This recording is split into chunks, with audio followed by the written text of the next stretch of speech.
to Design to Inspire with your host, Charlene Clark Cure. Thank you for being here. Thank you for stopping by. I will be having a short discussion with you today about balancing success and life. Do not go anywhere. I'll be right back.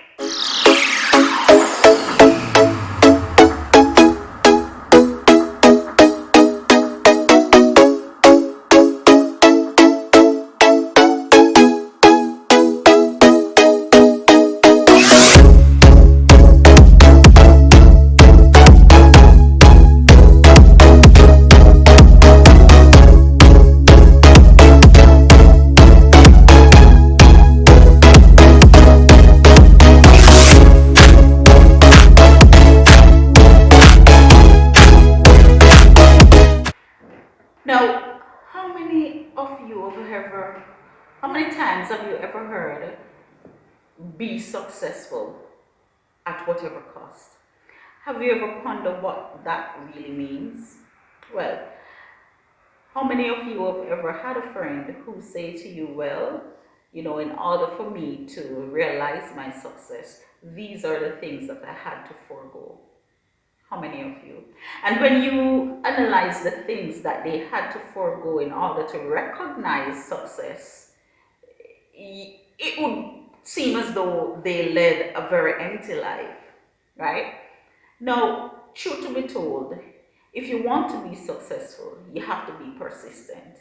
If you want to be successful, you have to be, if you want to be successful, you have to be consistent. You have to have that passion. However, who says that you have to forego your happiness in order to realize success? I don't know. I'm not quite sure. But I don't believe you really have to. And this is where balance comes in. In balancing your success with your livelihood, you have to recognize what is truly important to you. Yes, you want to be able to acquire the finer things in life. Yes, you want to be able to achieve. Yes, you want to be able to be doing the things that you're most passionate about. However, at what cost? What are you willing to give up? And whatever you give up in order to realize your goals, your dreams, your aspirations, was it worth it? Are you happy? Are you leading a happier life? Now, think about it. If you have a passion, if you have a dream, you have that strong desire of becoming, of wanting, of needing, and you decide that you are going for it, you are going to be persistent, you are going to be consistent, and also you are going to achieve it, cost it what it may. How do you evaluate? How do you analyze? How do you do your review of your success, your happiness? Is it true that in order to be completely successful, your social life as it relates to happiness is not usually intact? Here's where I'm going. I had a friend who is very successful. Let me say an acquaintance. She's very successful in life. She did what she had to do in order to realize her dream. Hats off to her. And it so happened that it so happened that we were having a discussion. Well, she wanted to, get some feedback from me. She was going through a low moment in her life. And let me put this out as a disclaimer. She gave me the permission to share. She reached out to me. Yeah, someone that I usually talk to regularly. So she reached out to me, and we were having a discussion, and she said to me, well, her life seemed empty.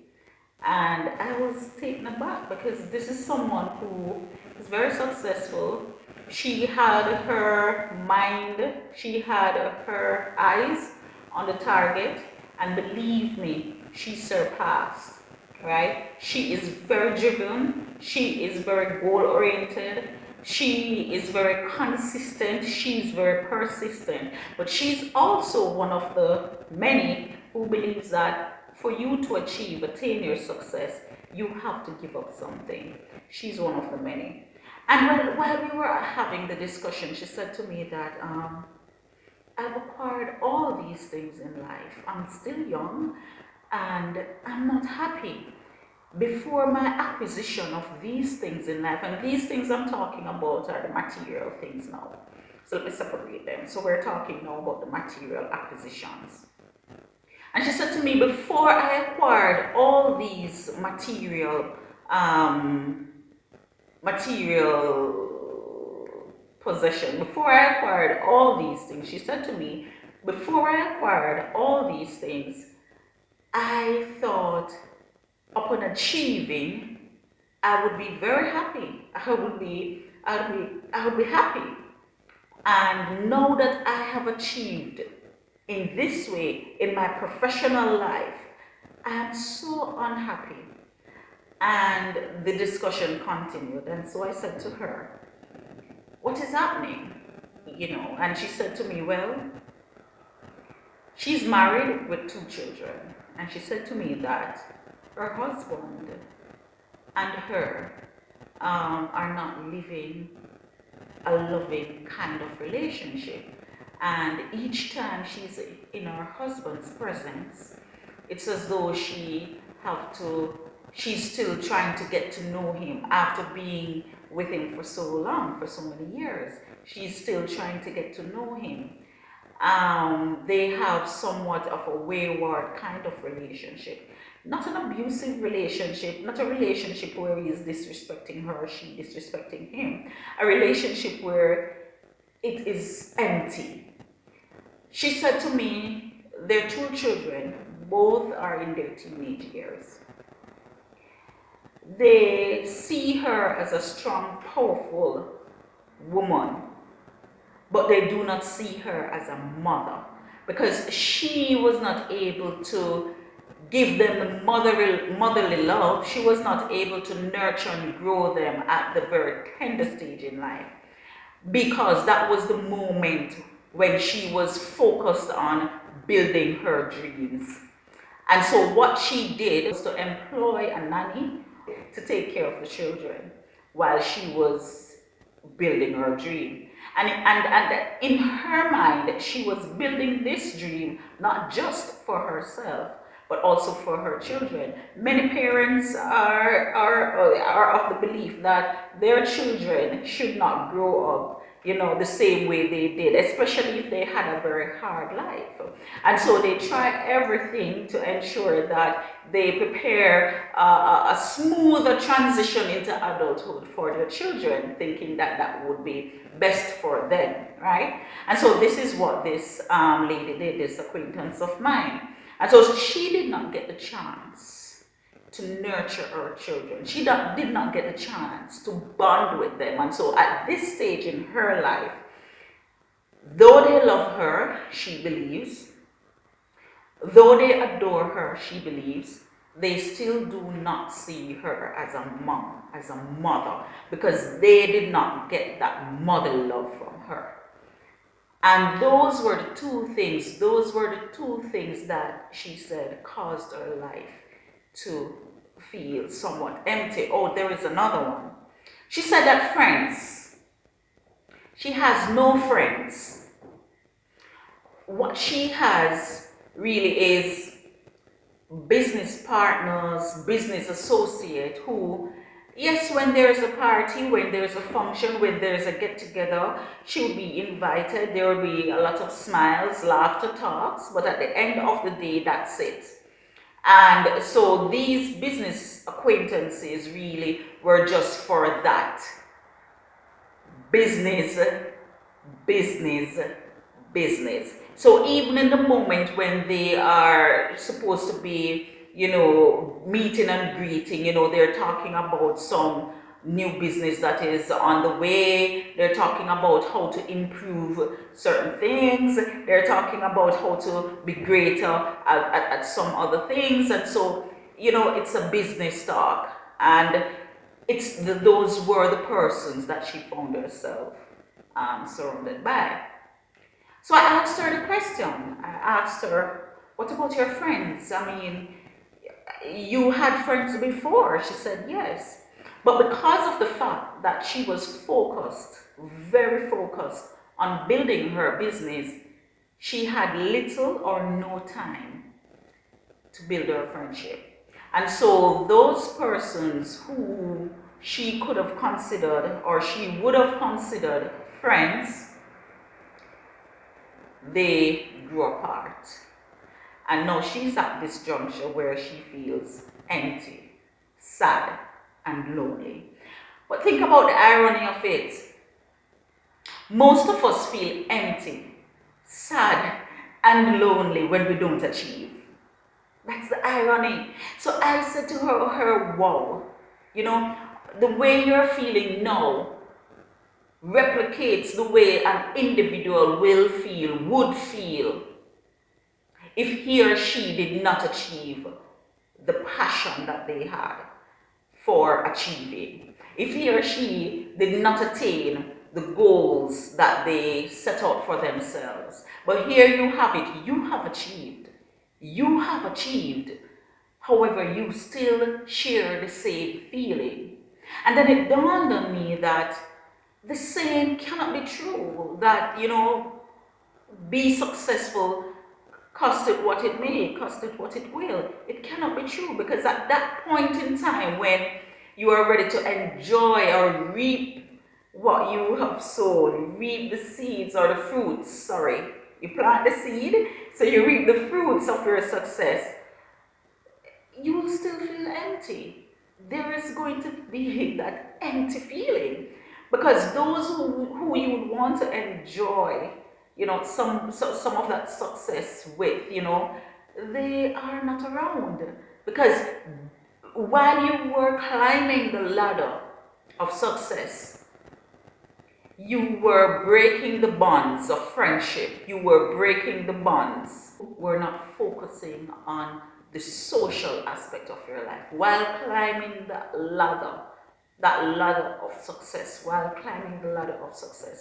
you were destroying your relationship because you believed that you should succeed, cost it what it may. So I want to say to you that there is a need for us to reevaluate some of the things that we believe, some of the things that we think that we have to do in order to be successful. Some persons would say to me that, listen, if you can't say no to a friend, to say, well, then I can't relax with you tomorrow, or I can't have girls' night out because I have a business meeting to attend, you're never going to be successful, because these are the things that you have to do in order to reap your success, in order to achieve. Is it true? I'm asking, is it true? Drop your comments below. Is it true? I want to say to you, my viewers, and this is my opinion, I believe that there should be a balance. There should be a balance. Material things cannot make you wholesome and happy, because at the end of the day, if you want to have that, if you want to feel a sense of belonging, your material acquisition cannot allow you to feel that way. If you want to have that laughter, that type of discussion, you can't do so with your material possessions. So there exists the need for us to balance our life. Look at the things that we need to do in order to be successful. And then, after you would have itemized what is required to attain your goals, to attain your dreams, based on your passion, you also need to itemize what you will have to do to get there. And then you have to create that balance. How much will you do? How little will you do? Because the true essence of happiness, yes, is really peace of mind. Peace of mind. However, if you want to be wholesome, Yes, be successful, but also ensure that your social life is also successful. So you're not only focusing on the professional life, you're also giving some attention to your social life, to your family life. Because this part is what will keep you wholesome and happy and grounded, not your material possession. So I believe in balancing your success with your life, with your social life. I believe that there must exist some type of balance. Now, for those of us who might believe that this isn't possible, if you think it, then so shall it be. For those of us who might believe that, you know, something got to give, something has to give, something must give, if you believe it, so shall it be. But let us change the paradigm of thought. Let us say, well then, listen, I know what I am passionate about. I know what I want to achieve. I know where I want to go. But I'm not going without my family. I am not going without my friends. I'm not going without my peace of mind. Because when I get there, I am going to be just as unhappy as though I did not achieve to begin with. Be successful, yes, be successful, but be smart. Be successful, yes, yes, you. Be successful, but be happy. Be successful, but ensure that you're surrounded with love and you're giving love. Be successful, be smart. Be successful, be wise. This is it from me today. Yes, as I said to you, it is a very short. It just came to me and I wanted to share with you. Thank you for listening. Thank you for joining. Thank you for watching. And do leave your comments below. Ask your question. Let me hear from you what you think about this. This is Designed to Inspire with your girl, Charlie Clark Cura. Yes, this is where we inspire, motivate, and engage. Be inspired.